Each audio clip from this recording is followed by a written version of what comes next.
Every HVAC business runs on two seasons. Spring hits and the phones go sideways. AC calls, no cools, tune-ups backed up 3 weeks. Then fall does the same thing in reverse. It's predictable chaos. The problem isn't the volume, it's that we're always reacting. Customer calls, we scramble.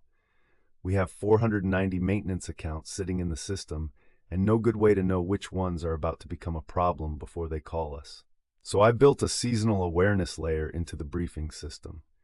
It pulls the maintenance account list, cross-references the last service date and equipment type, and flags accounts that are overdue based on the season we're heading into. If it's spring and a customer's AC hasn't been touched in 14 months, they're in the queue. The AI then segments that list, cooling equipment in one bucket, heating in another, and ranks them by risk, age of equipment, time since last service, prior call history.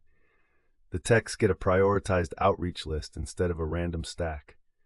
Early results suggest we're catching about 40% of seasonal tune-up opportunities before the customer thinks to call. Instead of drowning in reactive calls in week 2 of heat season, we're already 3 weeks into scheduled work when it starts. It's not magic, it's just not forgetting.